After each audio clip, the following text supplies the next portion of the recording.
শখ করে বাজার থেকে মাছ নিয়ে আসলে জামাইকে কথা শোনায় এমন স্ত্রী কিন্তু ঘরে ঘরে। আবার শখ করে মাছ নিয়ে আসলে জামাইয়ের মাছ আনা দেখে খুশি হয় এমন স্ত্রী কয়জন আছে বলেন তো। আসসালামু আলাইকুম সবাইকে, আশা করি সবাই অনেক ভালো আছেন।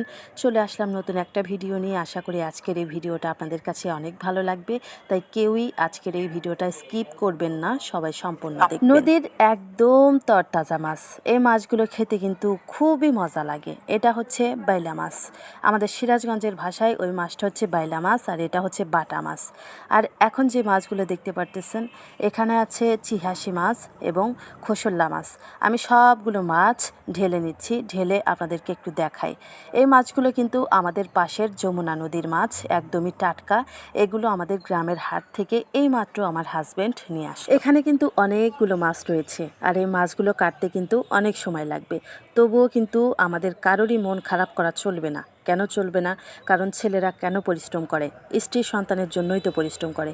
সারা বছর হাড় ভাঙা খাটুনি খেটে নিজের পছন্দ মতো একটা শার্ট প্যান্টও তারা কেনে না। আবার দেখবেন বাড়িতে ভালো মন্দ রান্না করা হলে বাড়ির বউয়েরা এবং বাচ্চা কাচ্চা যারা আছে তারাই আগে খায়। আর স্বামীরা কখন খায়?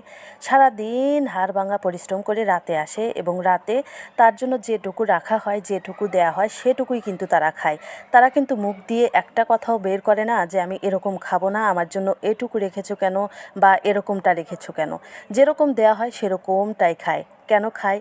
কারণ তারা চিন্তা করে যে আমার স্ত্রী সন্তান খেয়ে খুশি থাকলে আমিও খুশি। স্বামী যারা আছে তাদের আর একটা গুণের কথা আমি আপনাদের সঙ্গে একটু শেয়ার করি। সেটা হচ্ছে, দেখেন, আপনারা লক্ষ্য করলে দেখতে পারবেন আমাদের কিন্তু বছরে 2টা মাত্র ঈদ। আর এই 2টা ঈদে আগে কেনাকাটা করে কারা? বাড়ির বউয়েরা যারা আছে তারা।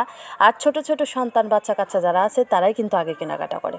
আর সর্বশেষে স্বামীদের কাছে যদি টাকা থাকে, স্ত্রীর সন্তানদেরকে কেনাকাটা করিয়ে দিয়ে যদি টাকা থাকে, তাহলে তারা কেনাকাটা করে, নইলে তাদের কেনাকাটা করার কোনো প্রয়োজন নাই। যেরকম আছে ঠিক সেরকমভাবেই কিন্তু তারা এই ঈদটা কাটিয়ে দেয়। তারপরেও দেখবেন এত কিছুর পরেও কিন্তু ছেলেদের মন খারাপ হয় না। ঈদের দিন কিন্তু তারা হাসি মুখেই ঈদ কাটায়।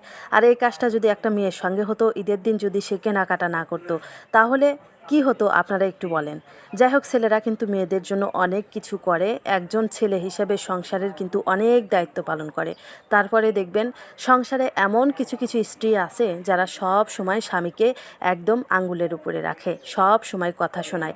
এরকমটা করা কিন্তু কখনো ছেলেরা যেহেতু মেয়েদের জন্য এত কিছু করে, এত ত্যাগ স্বীকার করে, সেহেতু মেয়েদেরও তো উচিত ছেলেদের জন্য কিছু অন্তত করা। সারাদিন এত হাড় ভাঙা খাটুনি খাটার পর তার মাছ খেতে মন চাইছে, শখের বশে অনেকগুলো মাছ নিয়ে এসে ফেলেছে, তাই বলে কি তাকে কথা শোনাতে হবে? এরকমটা করা কিন্তু হতবুদ্ধিতা, দুর্বুদ্ধিতার পরিচয় দেয় মেয়েরা। সবার কিন্তু উচিত মাছ বা কোনো কিছু আনার সঙ্গে সঙ্গে স্বামীকে হাসি মুখে বরণ করে নেওয়া এবং তার কাজগুলো সঙ্গে সঙ্গে করে তাকে খুশি রাখা। যাই হোক বন্ধুরা, শহরের তুলনায় গ্রামের মেয়েরা কিন্তু স্বামীকে বেশি ভালোবাসে। আপনাদের কি মতামত? অবশ্যই আমাকে কমেন্ট করে জানিয়ে দিবেন।